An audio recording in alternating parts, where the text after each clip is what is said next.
Everybody talks about the Triceratops, but why doesn't anybody talk about its relative, the Torosaurus?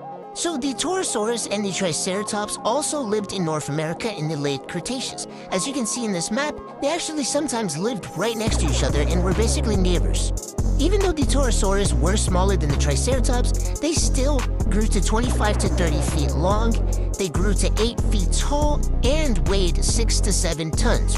So the Torosaurus had two main predators, one being the T-Rex, and we all know the T-Rex versus the Triceratops rivalry, and another one called the Dromaeosaurus or something like that. The Dromaeosaurus basically hunted the young Torosaurus, exactly the same with the Triceratops. And then the T-Rex, we all know the rivalry with the Triceratops, and it works the same with the Torosaurus. So now let's talk about what the differences and similarities of the Torosaurus and the Triceratops are. Well, of course, the similarities are that they lived in North America, they lived in the same time, which is the late Cretaceous, they both have 3 horns and a frill, and they both are in the same family, which is Ceratopsians. But the big difference of these two is that number 1, of course, I've talked about this before, which is the Torosaurus is way smaller than Triceratops. Not a big difference, but there is a noticeable difference.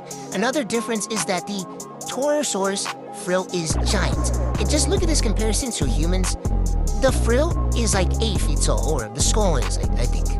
Main point is that thing is massive. If you look at the Triceratops one compared to human, that thing's pretty tiny compared to the Torosaurus. Another difference is that the Torosaurus also has these 2 openings on top of its frills. They make it look a little cooler than the Triceratops frills, and I'm not gonna lie, I like the Torosaurus way better than Triceratops.